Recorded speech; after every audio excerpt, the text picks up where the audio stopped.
And welcome back to the Timeless Marathon here. Up next, we have Iceblue with The Adventure of Link, 100% all keys.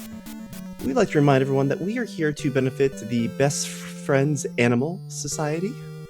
They are a leading animal welfare organization dedicated to saving the lives of dogs and cats in America's shelters and making the entire country no-kill. I'd like to remind everyone that we are aiming to hit that $250 donation mark by the end of this run to see a Zelda 2 glitch exhibition. Okay, Iceblue, take it away.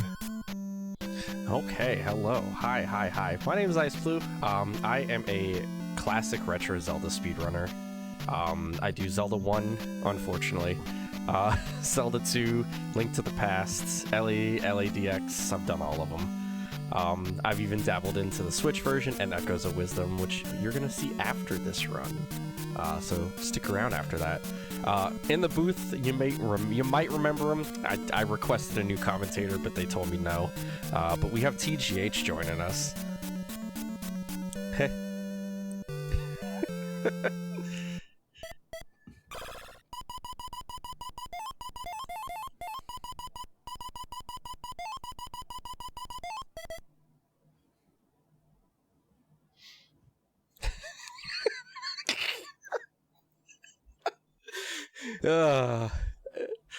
Well, now that we got the file name out of the way, so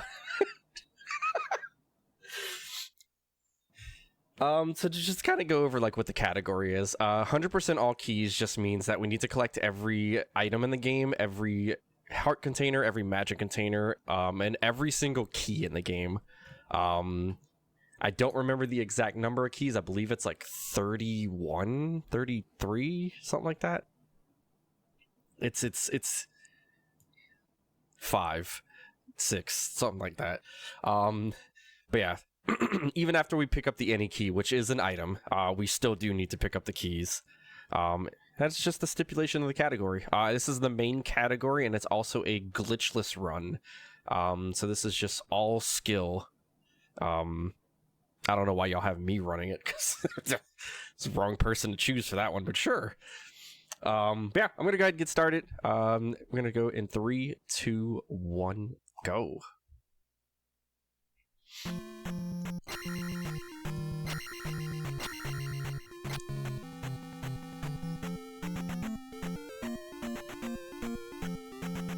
Very good.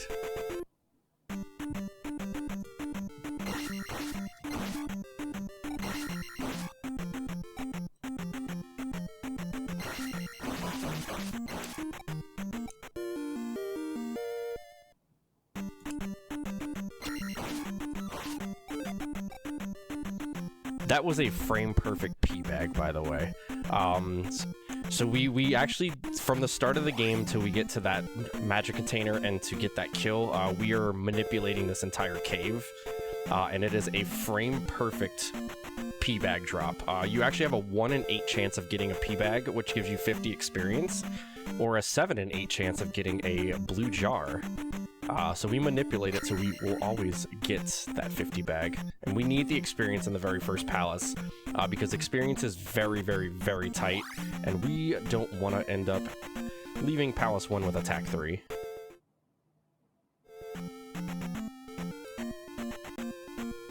Alright, so with a little bit of an encounter manipulation here to skip a forced encounter tile. Which we will see on the way back, and it is a pretty rough encounter. There's bubbles flying up at you,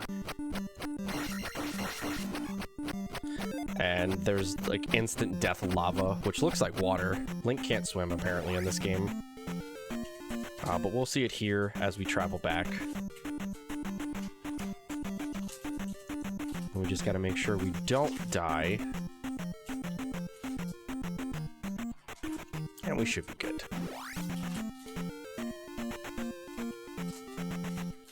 Kind of manipulate that one, and now we'll be entering the very first palace. This is Parappa Palace. Parappa the there's Palace. Enemies in... Yeah, Parappa the Palace. There's enemies in here that actually drain your experience by 10 if you get hit by them, which are these little guys here. So we want to kind of like avoid getting hit by those, because we need every experience point that we can get.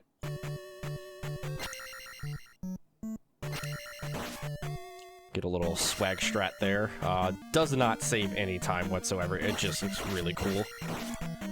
You can actually wrap your like sword beams through like the screen transition there for 1 frame.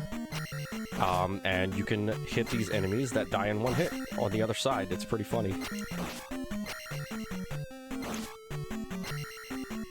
Yeah, so those enemies don't actually deal any actual damage, do they? I think they just take your... No, they do both. They also take your experience as well. So you really don't want to get hit by them, because they can mess up your XP route.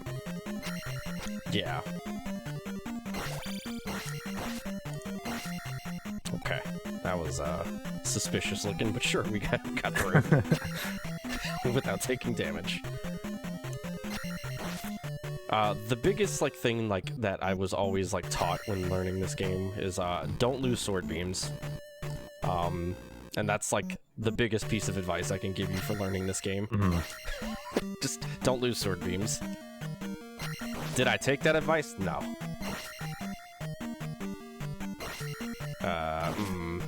Alright, I'm not gonna be able to do the strat that I normally do here, so we'll do our backup. We can't lose any frames in this room.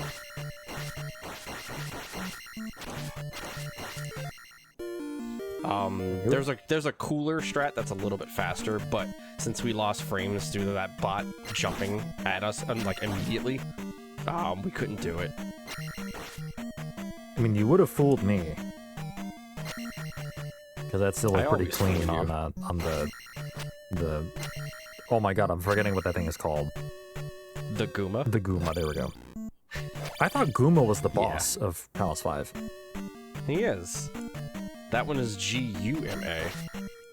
Ah. And then the boss is G-O-O-M-A. That makes perfect sense. They were not very original with these names. There's one name in particular in Palace in Great Palace that we may or may not be able to actually say on air. We'll get a check on that one. Oh. It is not a safe for work word.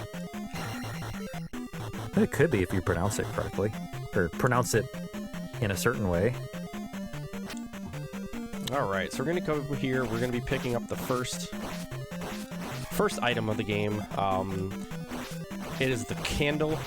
You may have noticed, like, as we were traveling through and picking up or going through like the first cave to get here, we couldn't see anything. Everything was just dark. This is going to basically light up all the caves. Now that we can see, we'll be able to kind of traverse through things. Nice. Good patterns there. Wow. Yeah, on the way there and the way back, the bots were really aggressive. Yeah. Bots are like the only enemy in this game that have no like recognizable pattern. And they just do whatever they want. Just, it doesn't matter.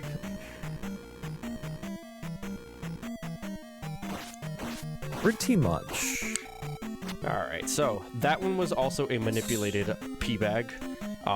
So what we do there, so the way that the drops work in this game, so it's every 6 kills, from either the small enemy class or the large enemy class, you are entitled to a drop, and it'll either be a jar or a bag. For the large enemies like these, the Stalfos, they are considered large enemies, and it's a 50-50 whether you get a red jar or a 200 P-bag. Kind of let that Guma jump over us. And what we do there, so the game, how it determines your drops is dependent on the moment Link enters the screen, the frame count starts for the drop. And as long as we kill that one enemy on the same frame every single time of like us like exiting the elevator and killing it, we will get a 200 bag there. Yeah, that first P-bag also, like, completely guaranteed that Ice would get attack 4, leaving Palace 1. So you can see, like, we have 108 XP here, and that means our next threshold is for attack 4. So we're going to be leaving here with 411, which is perfect. It'll make Death Mountain a lot easier. Yeah, so whenever you toss a gem, when you like finish off a palace, you defeat the boss, and you toss the gem into the obelisk, the game will maximize your experience until it reaches the next level. So we kind of like want to have our experience to that point where we skip life levels, magic levels, so it just immediately dumps every experience point into a next attack level. And we do that to kind of maximize our attack by Palace 4. Or, no, 5. When we enter 5.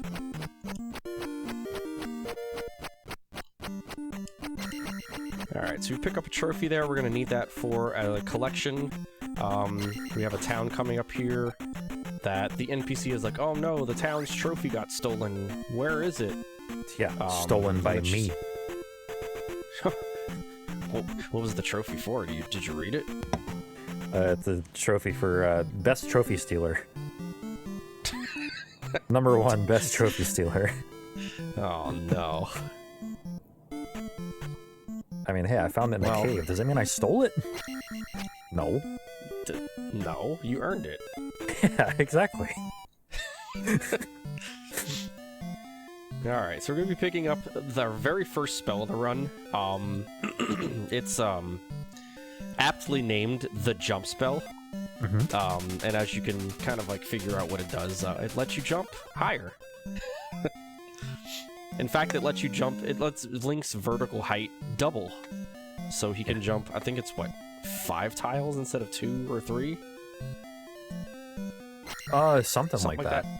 By the way, on every spell that we collect, by the way, along with some other areas in the game, including some death warps later, there will be a flashing lights warning.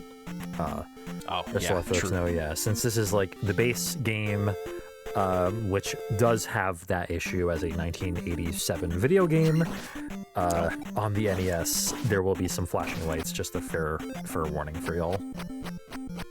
We'll try to actually, like, say when they're happening as well. Like, in particular in Palace 4. Yeah. Yeah, so here's the start of Death Mountain. So it's pretty notorious for being a pretty high difficulty spike as you progress through Zelda 2. We haven't made it to Death Mountain yet. Well, this isn't... Okay, well, I mean, it's close enough. We haven't even made it to Saria. It's close enough. Right, okay, well, when we do hit Death Mountain, it'll be a difficulty spike, and a rather notorious or infamous one. But Attack 4, which, let's face it, your ordinary casual player will not be at Attack 4 by Death Mountain. I did not mean to skip that level up, but sure. Okay, does that mean you'll be getting Attack 5? On Death Mountain, most likely, yeah. Or, well, unless I get, if I get triple bag, sure. But if not, we'll still hit it in Palace 2.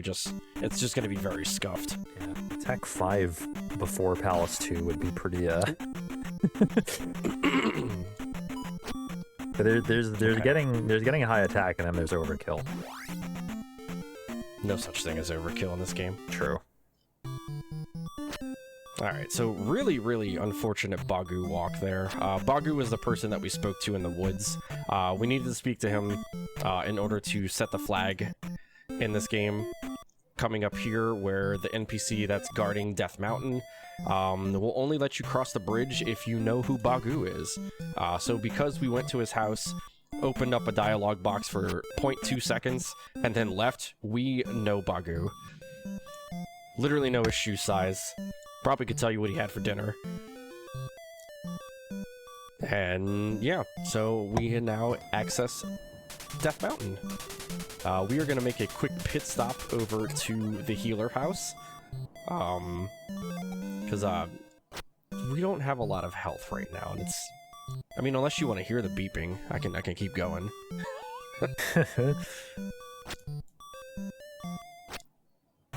No, we're gonna heal up.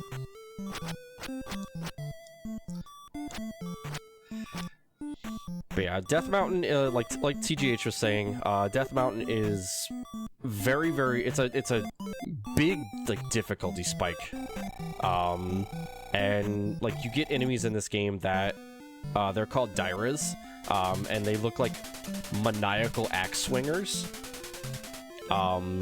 and they just rush at you while swinging their axe, and they deal a massive amount of damage, and they take quite a few hits to take out.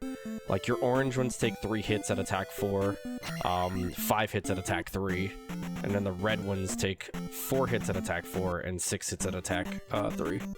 Yeah, like an argument can be made that Death Mountain, just given the stats that you usually have, is like the most difficult part of the whole game. Yeah, for sure. Not to mention, it's like a maze, by the way. So, like, again, your average casual player is not going to be getting through here very easily. I definitely spent days trying to get through these caves when I was a kid. Yep. Okay, this is like the cleanest Death Mountain It ever. really already. is. Like, you did not stop in that first room at all. Yeah. I also did get hit by the bots or the aches there. The keys, or as they're called. Uh-oh. Uh-oh. Okay, game. I can't dodge that. That's just impossible.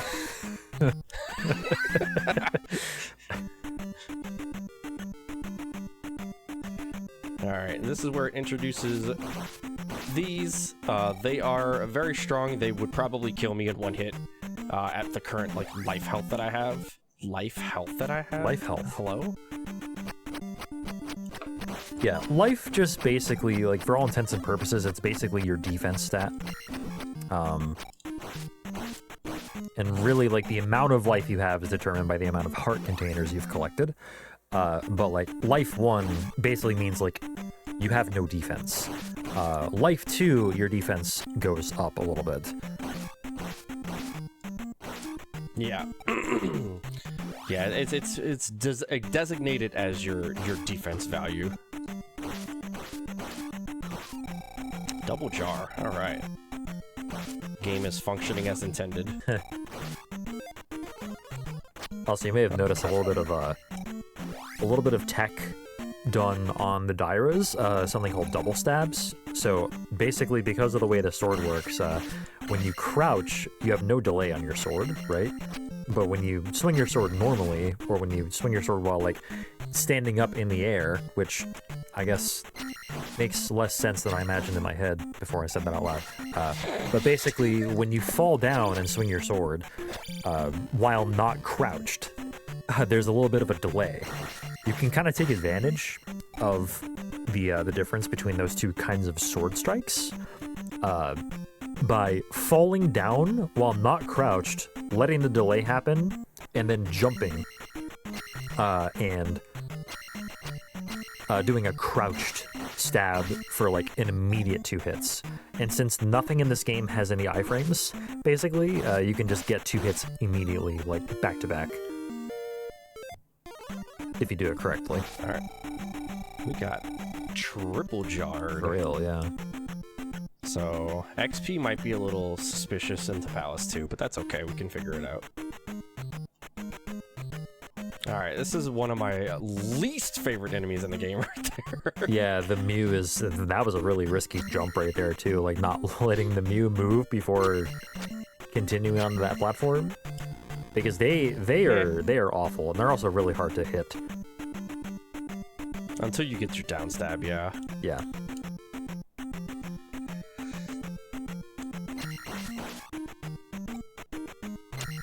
Aw, I didn't get to show off the hitbox of those things.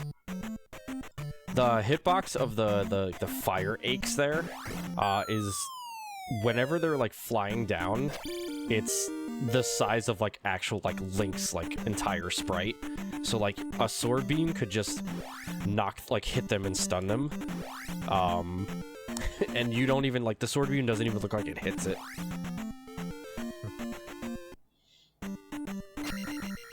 Alright, so we're going to be making our way back to a very familiar area of the overworld. Oh, nice. The sword beam stayed. We're going to be making our way back to that swamp area that we originally passed through to get to Bagu.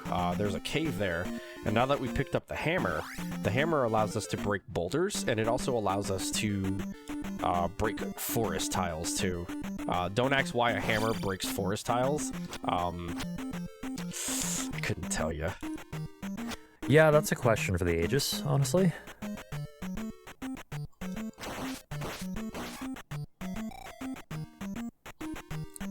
Ooh, bubbles getting a little spicy here.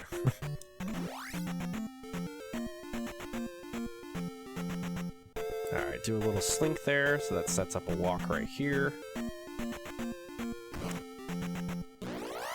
And then we take an encounter purposely here, and what that's going to do is that's actually going to set up the encounter spawn coming here, to where we get a double encounter spawn walking onto this grass and then forest tile. And then it just gives us a free walk all the way up to this cave here. Very nice.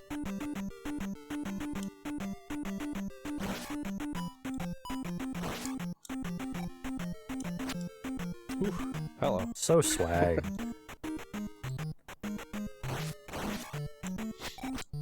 There's a couple of different ways you can do double stabs.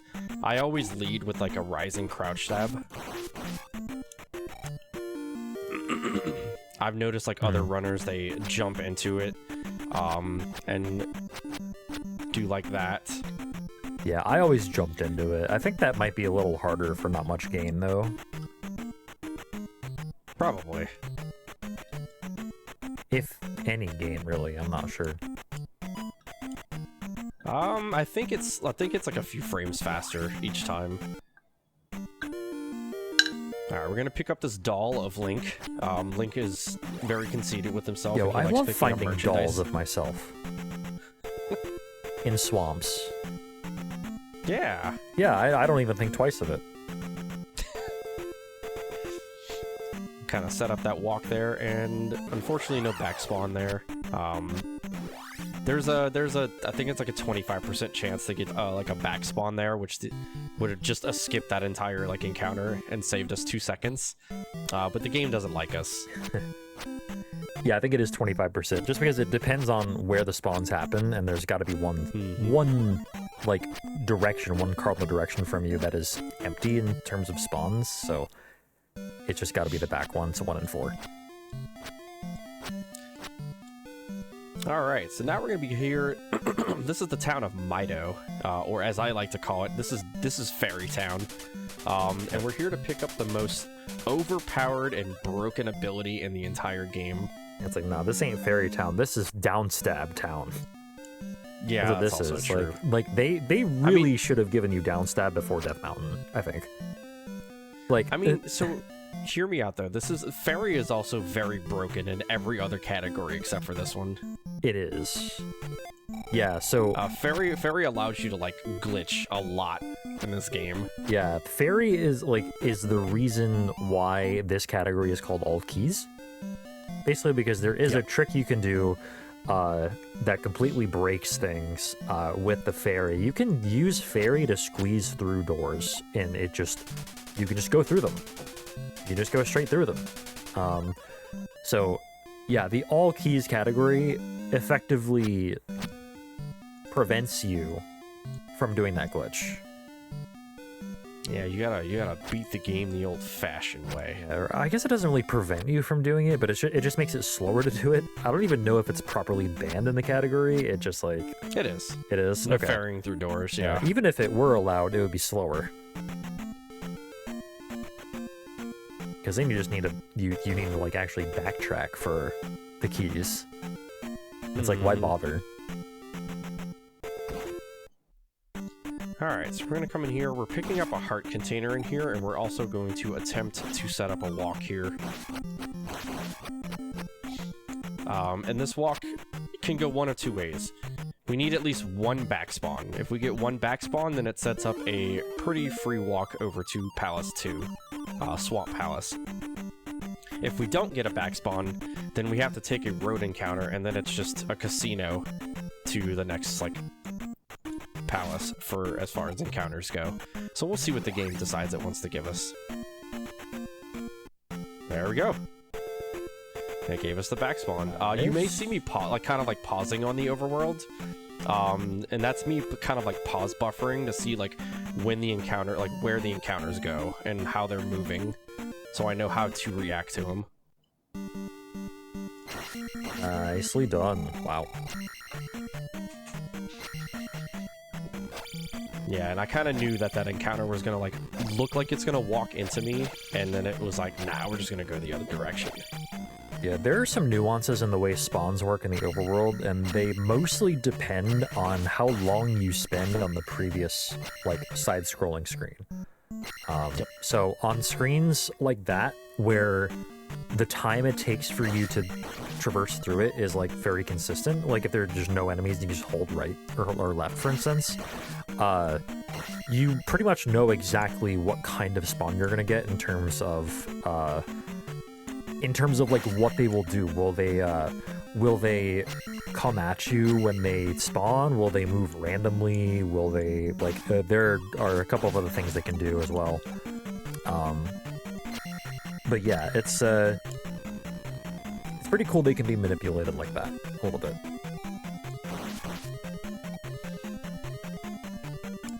Oh, okay. Guess we're just not taking out that rope. You can live for now. That rope cared not for your beam that went pretty much right through it.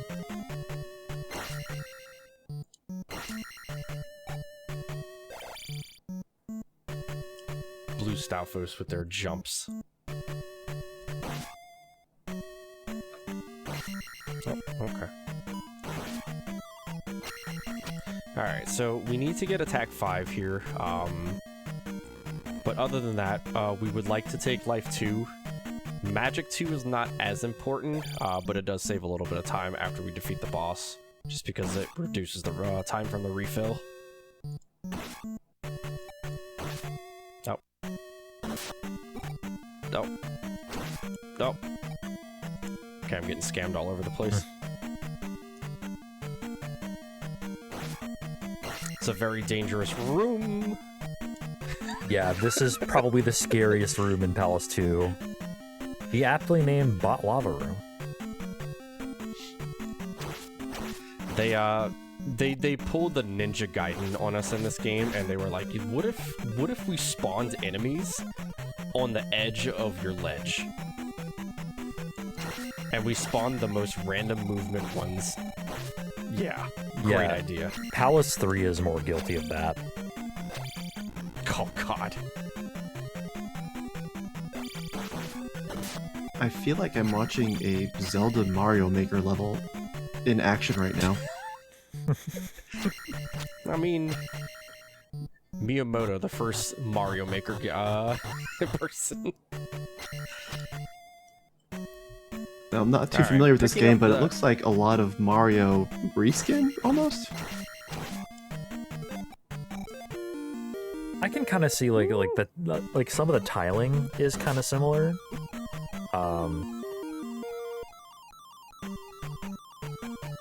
Other than that, I'm not sure. Like particularly like the castles in Mario. I think like Palace 3 has like a similar tiling pattern, but it's just red instead of gray. Mm-hmm. Yeah. So the item that we picked up there was the glove, and what the glove is going to allow us to do is break bricks. So like now all those blocks that we saw, like, get rid of that guy. Nice pee bag in the wall. All Nice. the blocks that we saw like in our way or like falling down, those like specific ones, we can now break them with sword stabs, which is pretty hard required here because we need to be able to break them to get through here.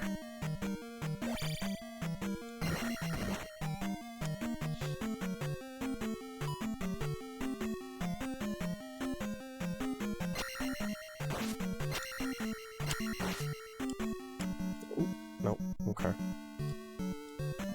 If you keep walking here without letting go of the D-pad, you will take damage from that bubble. It is like perfectly lined up to where Link's hitbox will hit that bubble instead of like... Ow. Thank you. We should be fine on XP here to take attack Magic 2. I might have to kill an extra Iron Knuckle, but we just need to be at 100 experience before the boss. And Magic 2 cost 100 experience, so we need about 135, which we should be good. I just have to kill the red and the orange Iron Knuckle, and we should be fine. My drop was already here.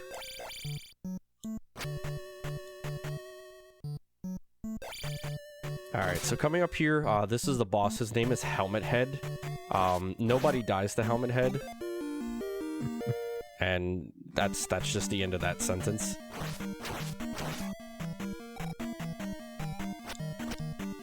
But this boss is very fun. Oh. Okay, guess we're just not doing the speed strat. Guess we're just not doing the speed strat there. Doesn't that boss actually have like a proper name? Probably? Like, hang on, I'm about to look this up. It's like some weird, like, German sounding, like, name. I think you're right. Zelda 2 bosses. Alright, we're Hey, hoping look, for a Zelda backspawn. Dungeon. I'm gonna look this up on Zelda Dungeon. Germa Fencer is the name of that boss. That's a very interesting name for a boss. That's fake. Germa, Jermafenser. Germa Fencer. That's fake. It's not fake. It's on Zelda Dungeon. That's fake. It's not fake. Alright, one encounter out of Swamp is actually, like, in line with my PB. Yeah, that is actually really, really good. Like, it's so easy to just get screwed there. Like, the runs that I've been doing, like, over the last, like, 3 weeks, I've gotten, like, 3-4 encounters out of Palace 2, and it's just, like, I go from being, like, minus 20 to, like, plus 13, and it's like, oh, thanks. Also, apparently, All right. on that note, Horsehead is called Mazura. Nah, it's Horsehead. You're right, it's I Horsehead. refuse to You're acknowledge this.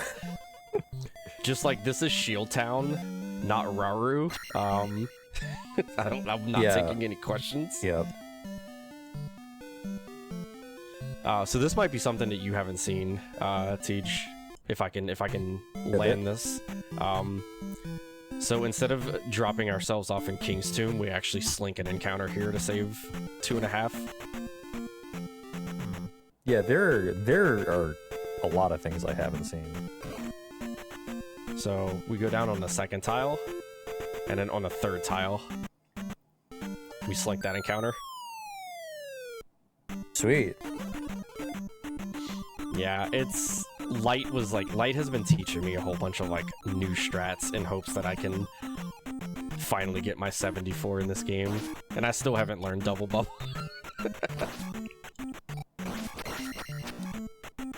Alright, my drop should be coming up here on the next kill, I think.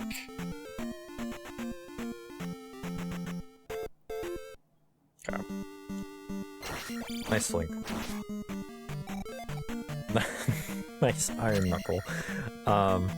Yeah, the Palace 2, like, Iron Knuckle statue out in front of the palace was a guaranteed red jar. Every other one is either a red jar or a red Iron Knuckle 50-50 chance. Yep. 50-50 in Zelda 2 terminology is yeah, 1%. it's more like 30-70, which 30-70 is more like 5-95. And 595 is more like 0 Or like 0-100, yep. So what you're telling me is Zelda that there's 2 a wasn't chance. very good at probability. What was that, Stetson? I was saying, so you're telling me that there's a chance. Yeah. Not anymore. Not anymore. Alright, so Palace 3, there's a lot going on in this palace. It has one of the most dangerous rooms in the entire run. And it's going to be coming up here after we grab this key. And it was what Tej was talking about called Bot Hell, or Lava Bot Room. Or... Yeah, I was gonna say if Palace 2 has Bot Lava Room, Palace 3 has Bot Lava, Bot Lava, Bot Lava, Bot Lava Room. That sounds like a delicious, like, dessert. It actually does, yeah. It sounds... When I said that earlier, I was like, wow, that sounds delicious. Here we go. So they decided it was a great idea to put bots on every single one of these platforms. And there's just instant KO lava everywhere. Yeah, and you can't even ferry through the room either because there are bricks on either side of the room that you have to destroy with your sword. Jackhammer. So yeah, so that is one of the reasons right there why the... Oh, I didn't split with... Alright, we'll just skip those. Why the downstab is broken. So because enemies just don't have iframes, you can basically jump into their... What? Okay, that should not have connected, but sure, I'm gonna take that. You can jump into the enemy's hitbox and do as much damage as you can mash the down button. Aw. That one is called the Never Jar, because it's literally never a jar. It's like 99% it's a red iron knuckle. Yeah, there are a couple of Never Jars in this run. Yeah, I think my drop is going to be on that last iron knuckle. I'm going to kill the Doom Knocker just to be safe.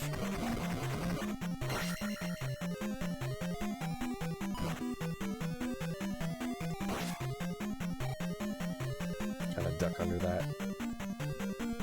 It's a 50-50 chance, so it's guaranteed not to happen. It's so true. We need 3 experience. So we're gonna kill this red Stalfos instead.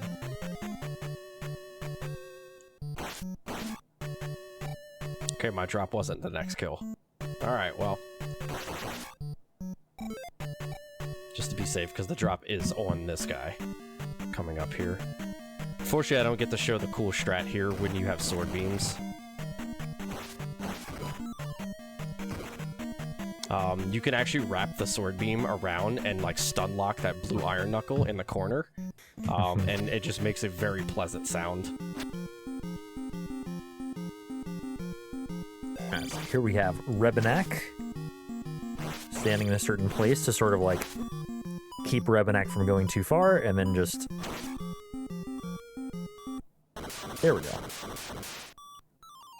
Not even close. Oh, no, not even. So you'll him. notice that anytime we fight like an Iron Knuckle, specifically an Iron Knuckle, like falling into a standing stab pretty much hits it 100%. I guess you're hitting the area above its shield when that happens. Mm. And it's basically a guaranteed You're face hit. masking it, basically. Yeah, it's basically a guaranteed hit.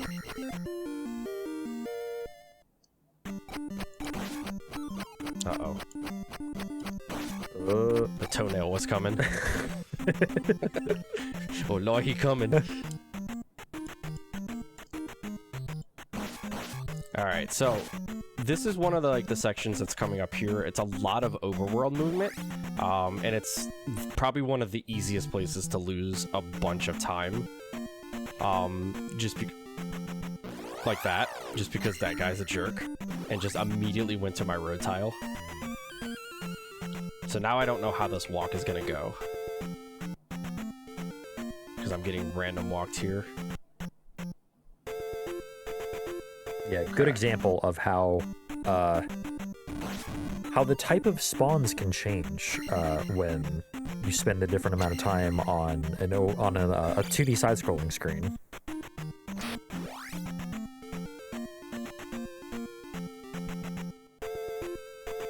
Okay. Didn't get scammed. Walk up there, so that encounter spawns up there and keeps going. Nice. We're gonna come over here. So fun fact, there is 2 different versions of this game. There's one for the FDS, the Famicom Disk System, and then there's the NES version. The Famicom Disk System, the biggest difference between them is that there are no, like, distinctions of, like, what you can select as far as level ups go. So whenever your XP reaches a certain point, you can select attack up, magic up, life up. So the speed run for that one will typically, like, if you get the right drops, you could have attack 7 leaving Palace 1, and then attack 8 on Death Mountain. It's really funny. God. And then hold on. The Dazzle. And then one of the other things is you don't pick up items by jumping into them like you do in this game. You have to stab them. So when it comes stab to the child. Yeah, so like that item that we just picked up there was a lost child. So you actually have to, unfortunately, stab the child. We're going to be doing some stabs on these screens. This is to kind of manipulate how this encounter, the next encounter that spawns, reacts to us. Because it loses just enough frames on the previous screen to set up the encounters to basically home in on Link's location. And that's what we want because we were skipping 2 static encounters that are on those 2 tiles there. Yeah, and it is faster to wait and to delay yourself than it is to go through the force encounter tile. Also, yeah, it's a very long encounter and it's dangerous. Also, so you're not supposed to be able to go down that chimney as a fairy, but if you hold down as you cast fairy, you will maintain the crouching state and be able to go down it. Also, this town is one of the few towns that you can actually trigger the major glitch of this run, which, if we reach $250 by the end of before the end of this run, I will show y'all all that fun stuff. All right, so we got a pretty very important walk. Okay, I'm just gonna stop talking. I can't English tonight. I don't know. It sounds like you're doing great to me. Me fail English? That's impossible. We have a very important walk coming here. So heading into this town, the walk was called the Dazzle, because it was found by an old Zelda 2 speedrunner named Dazzle. And then the return to Maze Island walk is just called the LoZ, which is just Dazzle backwards. Alright, so we're going to do 2.5 stabs here, which we're going to cancel the animation of this crouch stab, which classifies it as a half stab. And that's going to set up this encounter for this skip right here. Then we're going to do 3.5. And then this screen, we're going to do 6 stabs.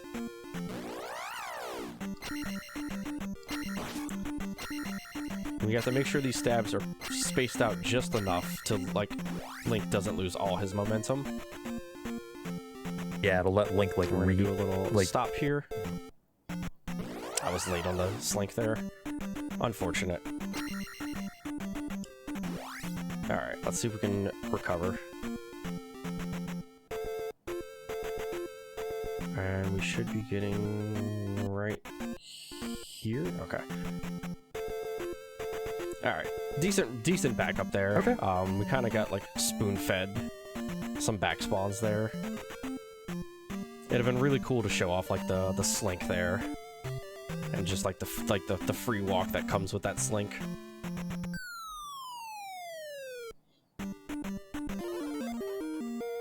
Kind of we didn't go over. So the reason that we ferry, like, all the item pickups here, is because whenever Link picks up any item, he kind of just stands still for 4 seconds while holding up the item and just being like, ha, look at this cool item I just got. Stare at it for a little while. But by casting Fairy, it just removes that entire animation. Nice, Tektite. It removes that entire animation of doing that. So we're able to just kind of, like, immediately move after grabbing the item. And there are 13 static encounters in Maze Island. I think 13. 2 items, which one was the child, one was the magic container. And then 11, like, actual encounters. We only see, basically, the 2 items and then the 1 encounter. And this is the palace that TGH was talking about earlier, where we're going to be taking 3 death abuses in here. So there are going to be moments where I will let y'all know that there is going to be some flashing lights. Yeah. And every single room looks looks the same where we're going to be taking those intentional deaths. And the reason that we take them is because we're going to be using a lot of magic in this palace. And we need that free magic refill on, you know, losing a life and respawning.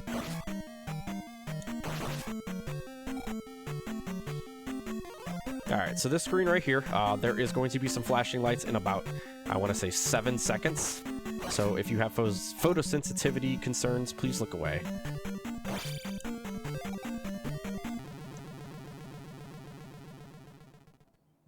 I forgot that was the file name.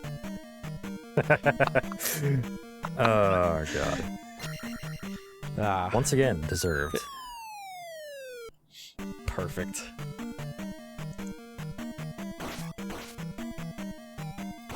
Don't want to kill you just yet. And then we're going to be picking up the boots over here, which will allow us to walk on water. We're going to be taking life 4 as well. I'm going to make an attempt to show it off and see if I can get a pattern that I recognize for the boss. So far, I have not been successful with it, because I only know 5 of the 8 patterns. But I will be attempting Karok Manip. Sweet. Also, I only know 5 of the 8 patterns. Can you help me make sense of the fact that... flashing lights warning here. Right. Can you help me make sense of the fact that the glove destroys rocks, and the boots let you walk on water? Mm-hmm. Why? What? Why not? Well, like, what glove? What glove do you wear that lets you destroy rocks? The power glove? Besides the power glove.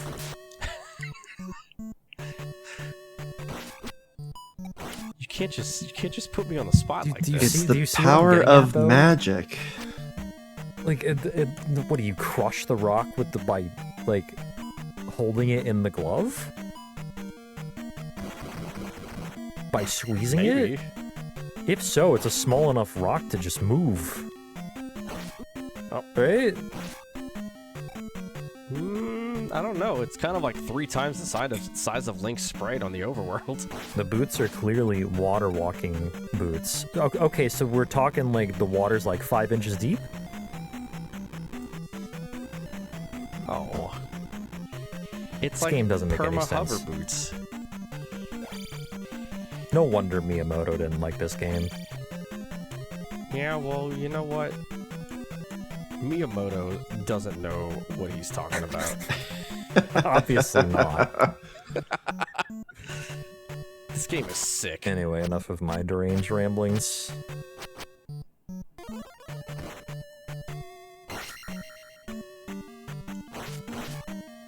Alright, well, now that T just got that all out of his system. Yeah, sorry, I had to have a crisis there. My bad. We're just kind of like skedaddling through Palace 4, it's fine. Oop. Nice jump. Yeah, this we have is one open more super flashing smooth. lights warning. Alright, my OCD needed to make it an actual staircase.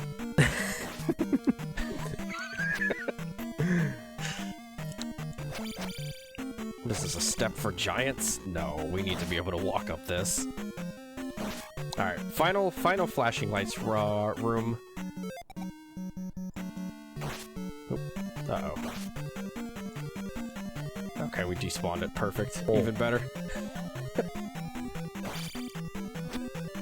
Yeah, those getting out of like the pattern that they swim in can be very dangerous on that screen. Thank you, Glenn. Thank you for enjoying my file name.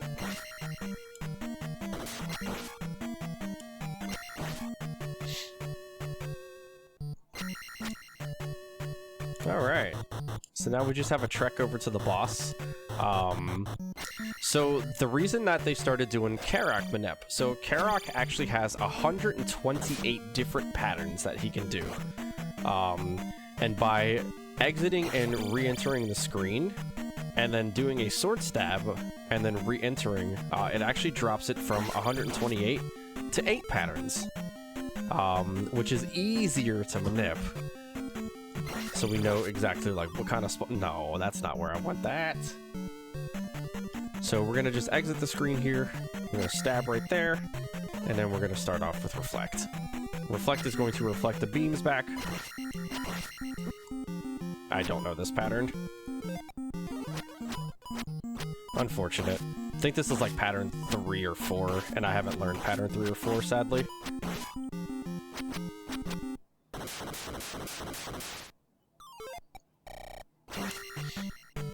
But Karak, the normal strat before they found the manip, was literally just cast Reflect and stand on the right side of the screen, crouched, and just hope that, you know, oh wait, no, I need to jump. Hope that Karak hits himself with his own beams. Yeah, pretty much. And a good fight was one that took like, I don't know, 10 seconds or something. Yeah. Something like that. Yeah. So now these boots allow us to walk on water, which you can't just walk freely. Unfortunately, there is a set pattern, a set path that you walk on to get to Palace 5. Yeah, where the water is 5 inches. 500, maybe. 500 inches. That's a lot of inches. Alright, so coming up here, we have one of the coolest techs in the game. It's Eco Key. Hopefully we don't mess it up. I'll be very sad if I do. Yeah, so with a specific timing for a jump and a turnaround, you can get knocked. I'm gonna reset the room and do that all over. Okay. Because I like overshot that like really bad. Yeah, it's a really difficult strat to pull off, but with good positioning.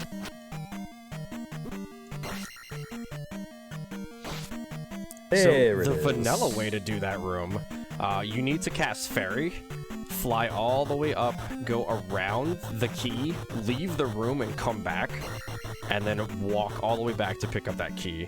But with a well-timed 2-stab and a damage boost, the very like apex of like Link's jump, we can actually get damage boosted on top of that platform and save 12.5 seconds.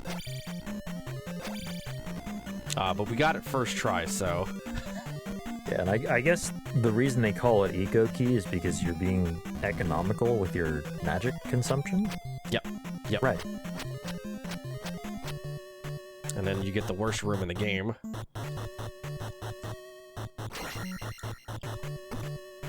Yeah, so the first one of these rooms in Palace 2, we didn't really have to interact with in any sort of meaningful way, but this one we have to wait until the blocks... until the blocks let us reach that key, which we need. Unfortunately. TQH? I don't know who Ooh, hello. I don't know who TQH is, but they sound silly.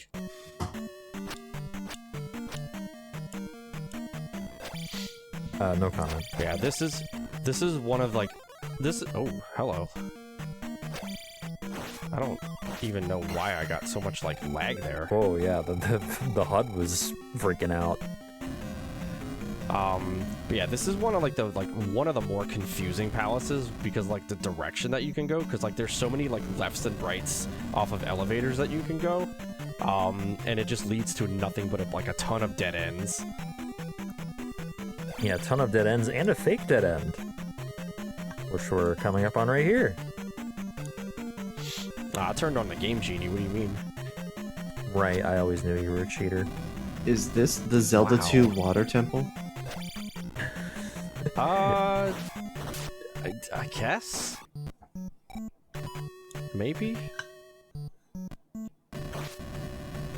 Could be the equivalent, I guess, but like, Yeah, I guess, yeah. Alright, so we want to time this level up here. Oh. So now we get a red screen. But we want to time it up with the casting fairy there to grab the flute. Just because it saves a little bit of time. Alright. So we've been avoiding experience for the most part here. But now we want to kill at least one of these Magos.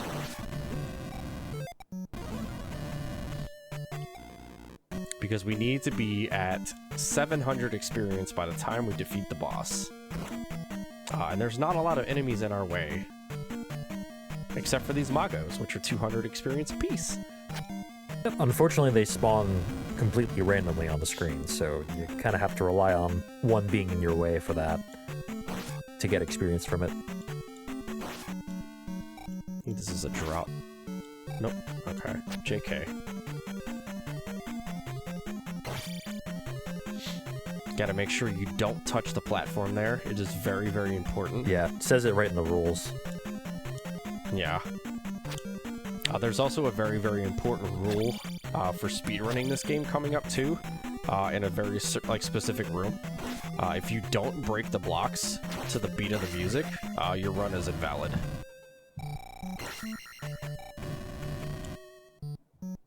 And that's going to be coming up probably in about a minute or so. But first I need to turn on the Game Shark again.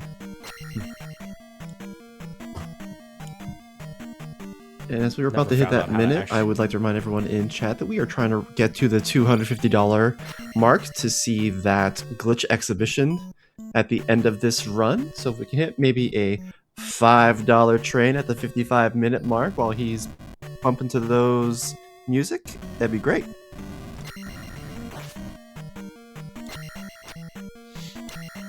You definitely don't want to miss out on the glitches. They are very interesting. It's like what you can do with this game.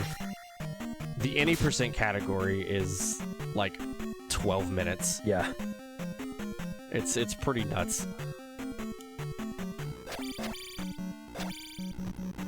Alright. Excuse me. Right, so there's one more key to get, and then we're headed to the boss, right? No. Yep.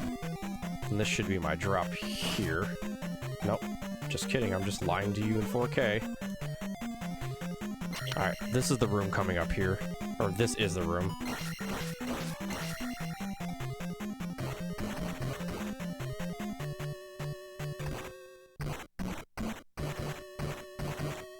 Okay. Very important that you do that.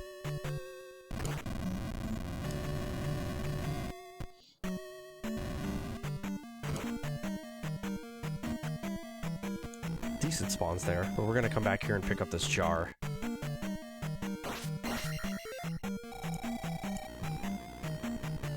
Even though we have a drop on this NPC, see, we would have been out of luck.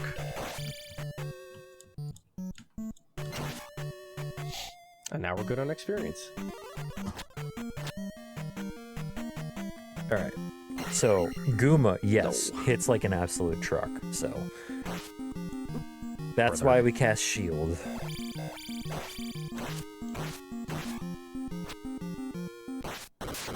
And his hitbox is his, like, chest. Yeah, it feels like in order to be... vote on that rule? Yes. Yes, they did.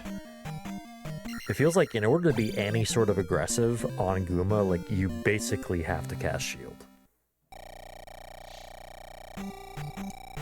It's really hard to otherwise. Sometimes you can get a pretty decent pattern on him where he moves forward like he did for me, but he also took a step back, which kind of ruined it. And you can kind of jump into his hitbox and jackhammer him and just like insta-KO him. It's pretty great. But unfortunately, he did not want that to happen today.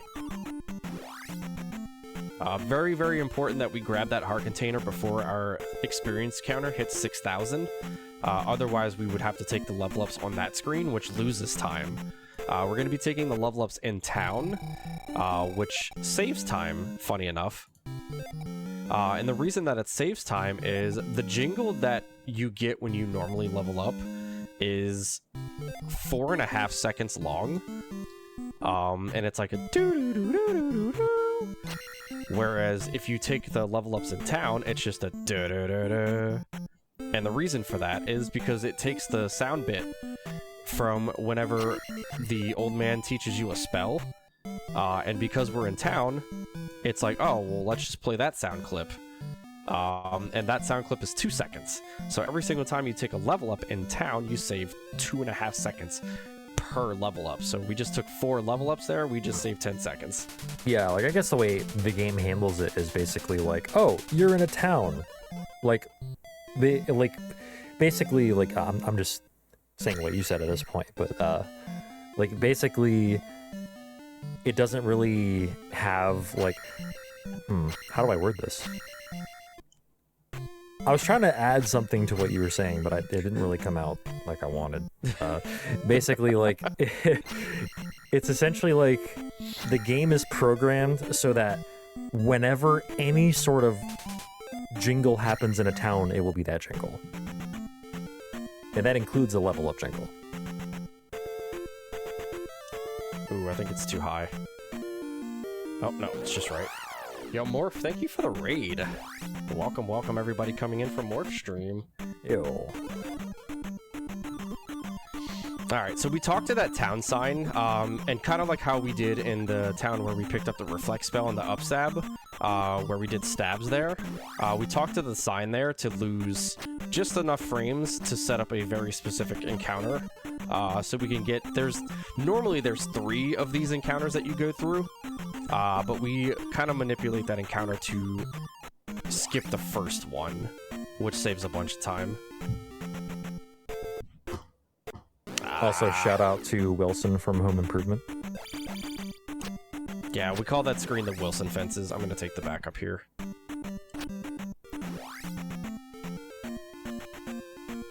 Oh, okay. Guess we're not taking the backup here.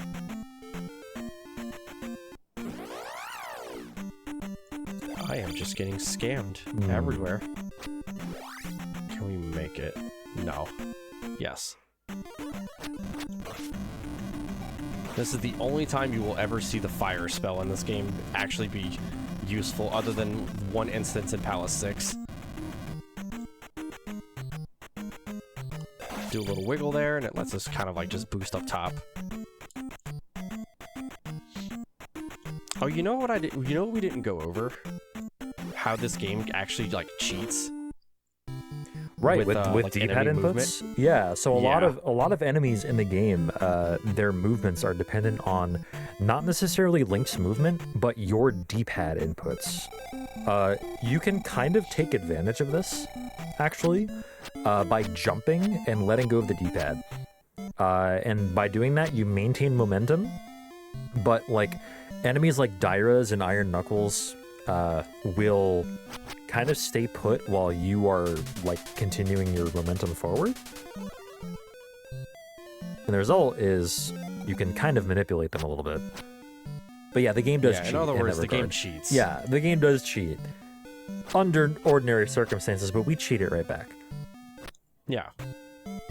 I'm gonna just do this because it's funny, and I'm sorry in advance if you don't like annoying noises. I need to turn up your volume for this. Okay.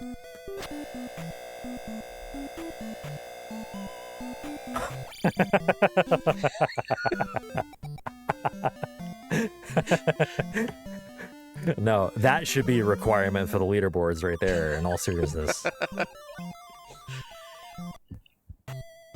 Normally, we just kind of cast the spell there to raise the tower. Yeah, and like at the beginning of the screen. And maybe make a pose yeah. while doing it, but yeah.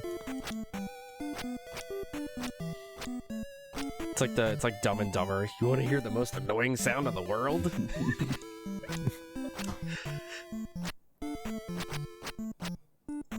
I wish this game tracked the amount of times you stabbed throughout the entire run. Because I'm pretty sure mine would be in like the thousands. because it's like all I do. It's like if you've ever played like an MMO where you can, if the MMO gives you the ability to jump, you're spending at least 3 hours a day jumping around like a random fence. It's kind of like that. Alright, so we have a pretty cool walk coming up here. Hopefully we can kind of get the slinks down. They are pretty tough because the slinks are fast. And I'm kind of out of practice on them. So we're going to do 4 quick stabs there. And that should set up our encounter spawn, and hopefully we can land these slinks. So we're going to stand right here. And I missed it anyway. And we have hit that $250 threshold with a $10 donation from Drew Rose. Loving the run so far. Let's go, Iceblue. We've got an exhibition to do at the end of this. Let's go. Nice. Thank y'all so much. Uh-oh. Quick, get the palace. Okay. Oh. Wanted a jar. Alright, so this is the very magenta palace. Aptly Palace 6. This is the final palace before we get to the Great Palace. And there is a lot going on in this palace. There is invisible floors. There are multiple refights of the same boss that we fought in Palace 3. There's rooms that require the fairy spell over a giant lava pit. And then there's this really cool strat coming up here where we trap this bubble in there with a kind of like very quick down stab there, which just, it looks cool. And it saves a bunch of time because that thing will chase you throughout the rest of this room. And then in this room, they have a 4-tile wide gap here coming up. We're gonna wait. We jump over a very specific spot. Because if not, we fall into the abyss and we lose about 50 seconds. Yeah, we don't want to go to Canada, not today. And that was Rebanak.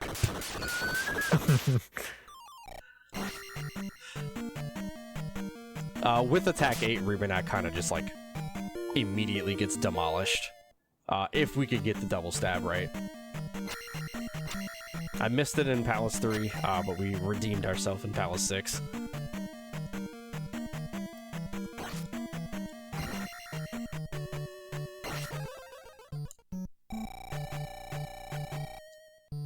Kind of do a little wiggle there to avoid some damage. Okay. Yeah, Rebinak's health bar gets Yeah, it gets showed that he still destroyed had more health. than he does.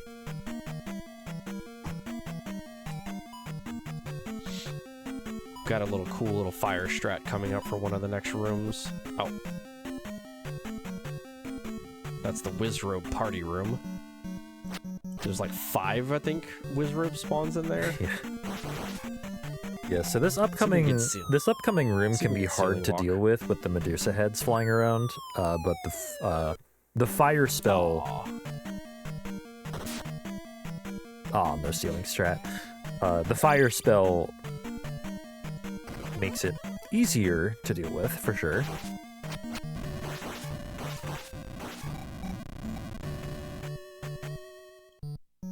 Very nice. It's a cool little strat. You don't need to do it. I think most of like the top runners just kind of like kill the raw heads now instead of like taking the time to move the cursor to the fire spell.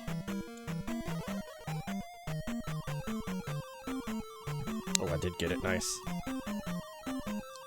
That is a pretty tough trick to land. You have to like let go of the D-pad for an odd number of frames. in order to get that bubble to just kind of like get eaten by the screen in a very specific spot.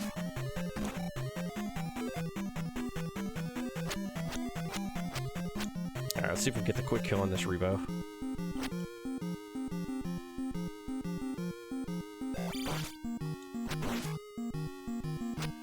Which we did. Nice. Well done. I'll take both of the quick kills there. Oh yeah. Those quick kills are so funny because like Rebo doesn't even have a chance to get off the horse and just dies in midair. Yeah. And then coming up here we have the boss of Palace 6, which is, it's not Volvagia, it's his Barba. And Barba is about to have a very massive headache.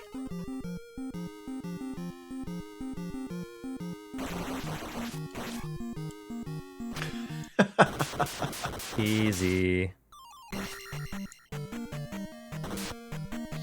It's a Barba, he goes back into the lava.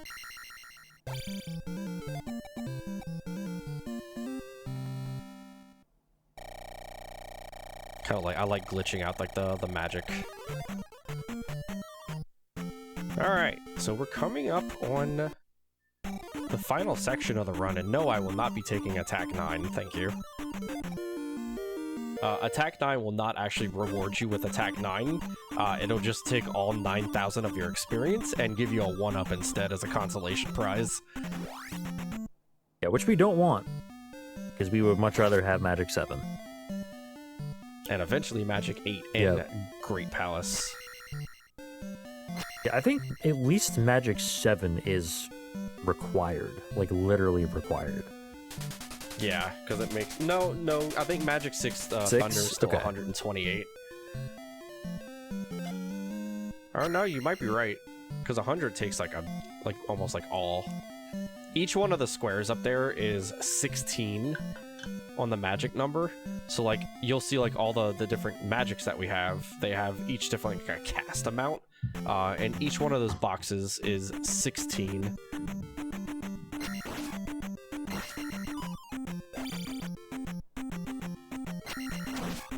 Oh. Guess we're taking the backup jar. You heck that tree in front of the bridge, by the way.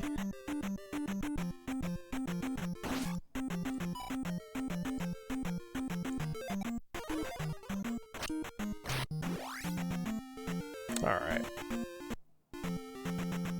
Oh, no.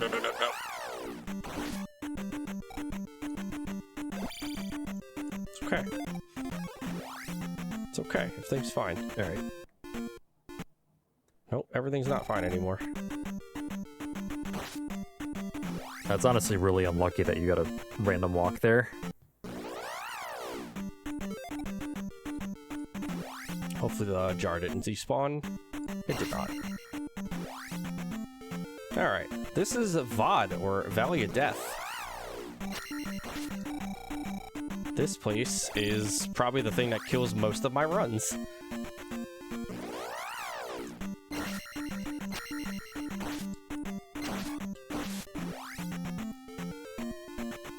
Yeah, you just got like Moas flying all over the place. Bunch of dangerous encounters. Yeah, it's really hard to maneuver through. There is an easy way to do it, but it is definitely slower. It's to cast the spell and turn the Moas into slimes or something. Bots. Bots, something akin to bots. I don't really remember exactly what, but okay, we didn't do the max strat right. That works out though. We do a little wiggle there to kind of get Max to move forward just a smidge. yeah, that's Max. It's named after somebody named Scorpion Max, who was a longtime runner of Z2, if I'm not mistaken. Yep. Alright, we gotta be careful not to kill this guy. Okay, perfect. Yeah, so perfect XP entering Palace 7. So the idea is to get to 6,000 after using a bunch of magic to level up to Magic 8 and refill that magic before Thunderbird. Alright, and then, so this is also one of those big, like, kind of like maze palaces. And the best way I can kind of, like, describe the path that you have to take through here is off of every elevator that you take, just go left, right, right, left, and you will make your way to T-Bird. There's a little invisible hole in the floor in that room, too, that Ice jumped over.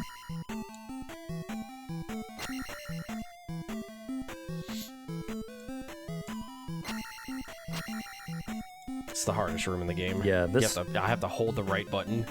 Yeah, I call this room 11.5 seconds of holding right.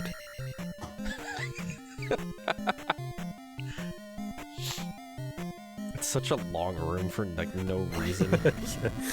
Excuse me, sir. Wow. I still don't know if we can say the name of those enemies. Yeah, so there's the name of the enemy that we are questioning that may or may not be safe for stream, and then there's the enemy with the same name but with a rue at the end, and those were the enemies with the rue at the end. Yeah. It's I'll spell it for y'all. It's F-O-K-K-A, and then there's F-O-K-K-E-R-U. Yeah, that's just a landmine for streaming, huh?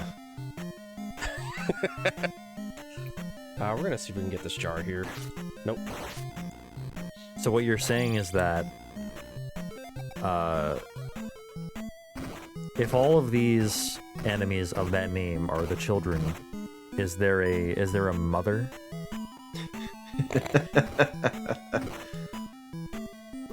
Is there a mother? F-O-K-K-A? Probably.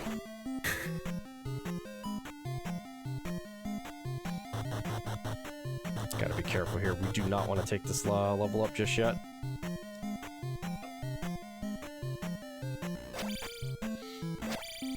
We're looking to take the level up right before the final drop to T-Bird. We also may die in this room coming up here, so I'm gonna cast Shield. I don't know why I casted it before it, but sure. You're just very prepared. It's okay. We're fine. Scott Bicula was nice. Or that's not Scott Bicula, but... That was Bicula's revenge. Scott Bicula's cousin.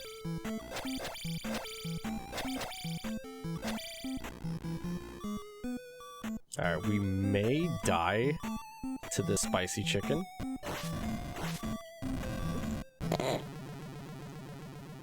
Scammed. Oh. TG, it sucks. Die again, I dare you. No. Maybe after my level up. Alright. So we have one drop off in this room. And then we get to see our good pal, Mr. Megabot. And we go squish. And then this is the final drop off in the game, where we want to get this 10 experience and get our Magic 8. So we get a perfect level up here.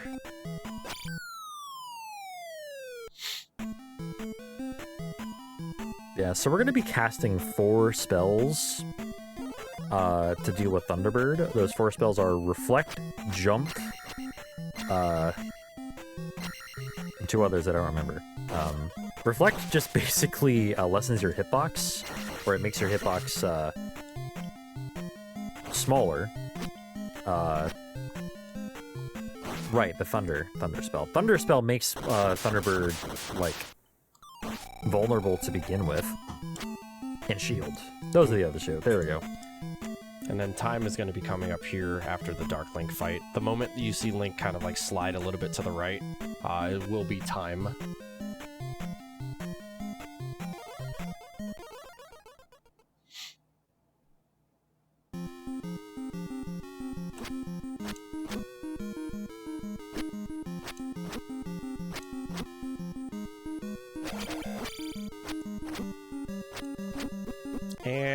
time. GG. Congratulations. 70. A 77 isn't too bad, especially with all the stuff that happened in this run. Yeah, low 117 is very good for a marathon. Big GG's. Thank you, thank you. Who's ready to see some glitches? Yes, we have met our glitch exhibition number, and we are climbing close to $300 raised on the weekend already towards our goal of $1,000 for the Best Friends Animal Society.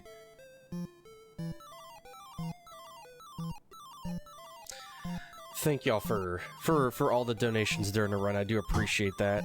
I'm excited to showcase some of these glitches. I will be doing a lot of save state loading, just to kind of show them off, because like resetting like the NPC to set up healer glitches, kind of like a major time loss. So let me know when y'all are. Am I okay to just kind of like jump into it?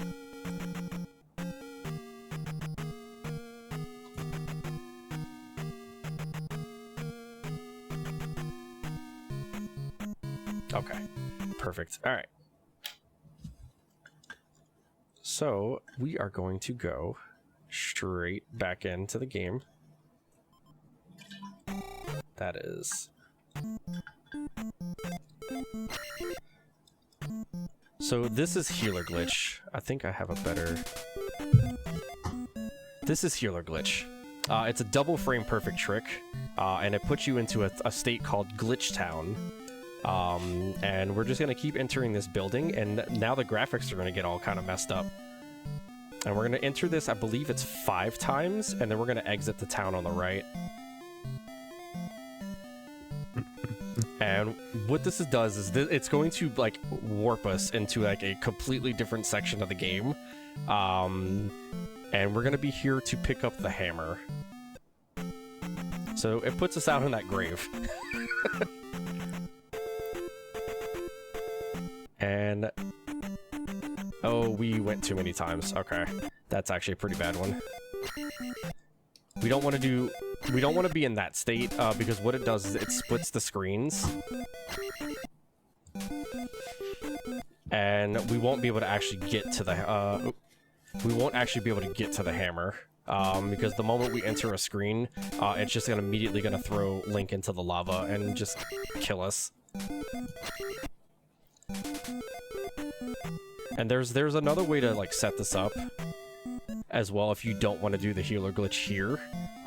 If you go into the town where we picked up the reflect spell and the upstab, you can actually jump into the HUD itself and cast fairy, and it'll give you the animation of Link falling, like he falls into a pit, and then it just puts you in Glitch Town. Alright, so we're gonna do 4 and then go to the right. So that should take us out of the state to where like the screen is half. Yeah, so now we have a full-size screen here.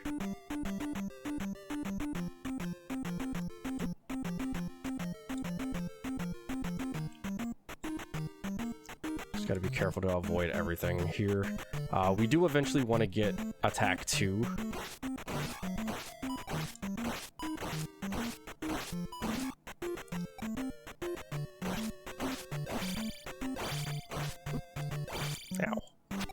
We want to eventually get attack 2, just kind of like going through this section here. We do this in the any % run. You actually skip the bridge encounters in the any % run. So there's a trick in the game that was originally founded where you could use the fairy spell to kind of like skip a screen. But people found a way to do it without the fairy spell, and it's now just called Link Feet instead of Fairy Feet. And you can see kind of like how the game is kind of like still glitched up here. So it's spawning stuff behind us, so like we're gonna get a guy throwing axes and he's probably gonna kill us. So the way that we could deal with that is we just exit the screen and re-enter it, and he should despawn. Or maybe not.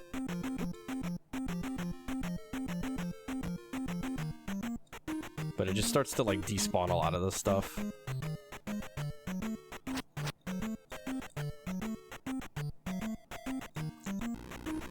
Surprise enemy.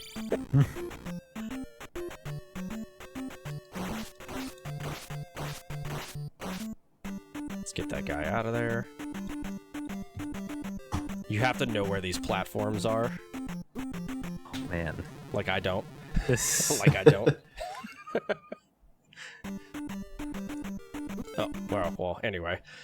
Let's see, where else? I think. Let's go to the practice ROM here. This is the one I want. Oh. EverDrive decided it wanted to freeze for a second. We want to be...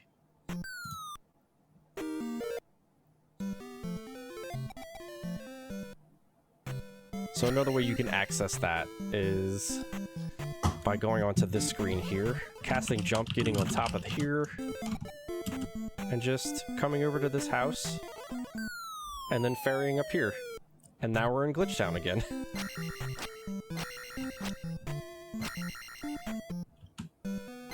So there's multiple ways of entering Glitch Town, and if you keep going into this door,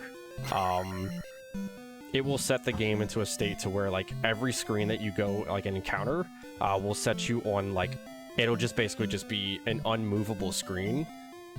And sometimes it's good and sometimes it's bad. So, like, here, we can just kind of, like, avoid that. I think we needed to go 6. I don't know where the lava is. This is so trippy, my god. There's also, so let's see if I can do it. I don't know if I'll be able to do it with this, the glitch setup here. Nope, okay, I was right.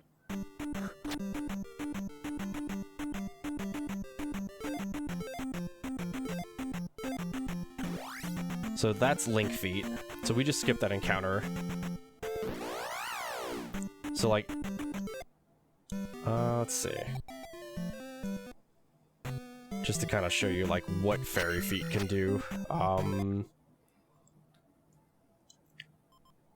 We can do...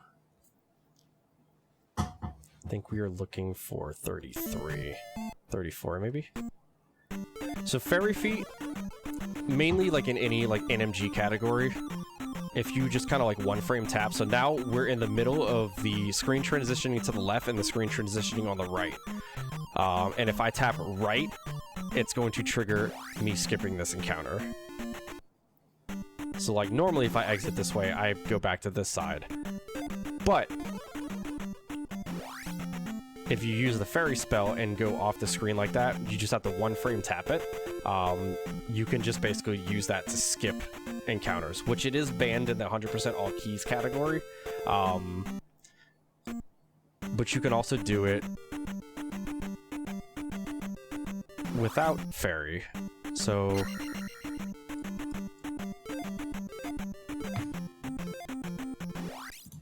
it's just very, very hard to do. And we do it with pause buffers. I can imagine it's just because of the way Link moves, right? Like, he's got, like, an acceleration. Yep. Yeah. Probably sub-pixel dependent. Not sub-pixel dependent. No? It's just depending on how you move. Because sometimes Link will move 2 pixels, depending on how long you hold the D-pad when you're, like, in between your pause buffers. This also seems like a very hard screen to do it on, just because of Wilson throwing crap at you. Yeah, pretty much. Yeah, this guy's a jerk.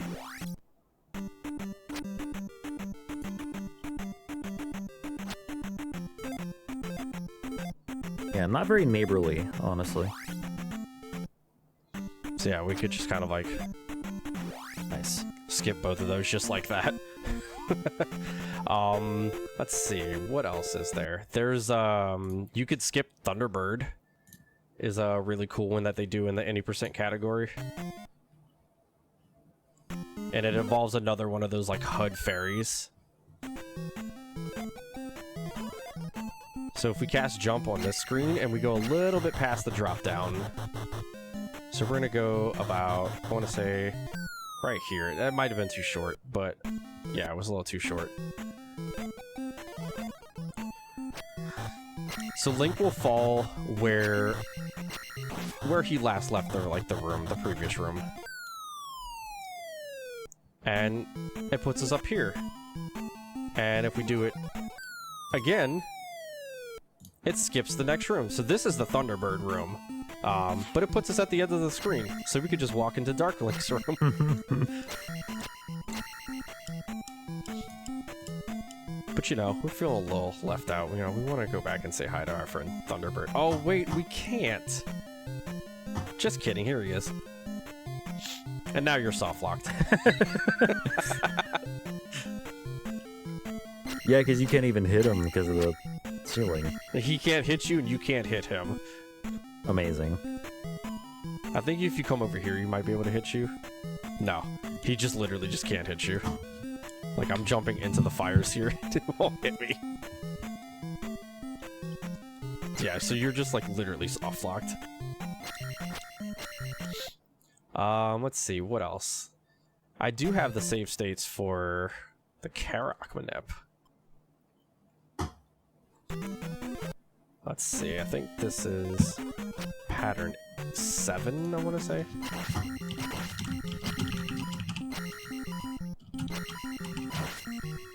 No, this is 8. Okay.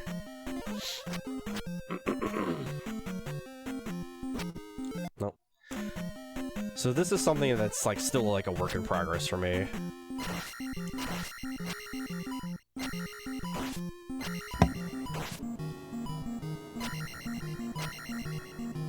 Oh, I think that is pattern 7. Let's see. Oh, I need to move again.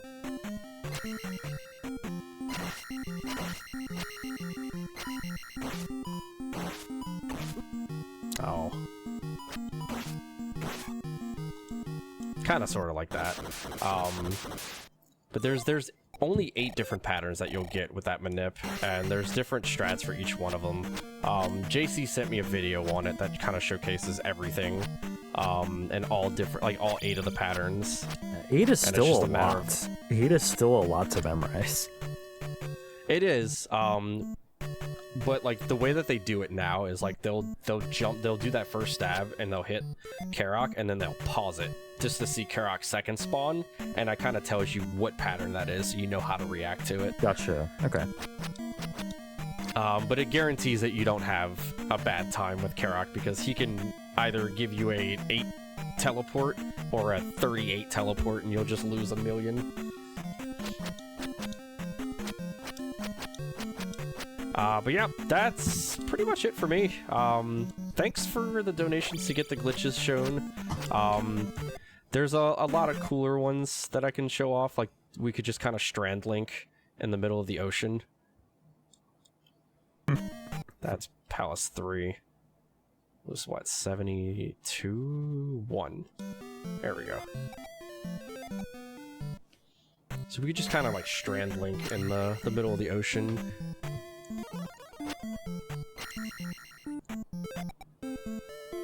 I think we need to do, I think it's like 6 or 7 door entries.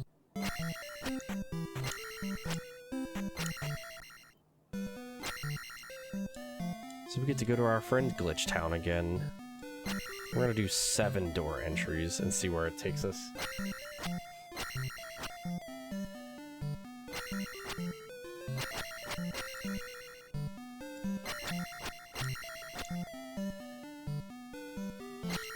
And then 1 more.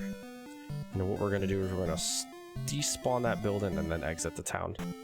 Oh, I didn't do it. Oh well, I tried. Sometimes it'll just spawn you in the middle of the ocean by the Valley of Death. And you're just stuck there, and you're just... That's how Link's Awakening starts. Must be the glitch that led into it. But thank y'all for having me. I appreciate it. Keep up those donations to this cause. It's a great cause.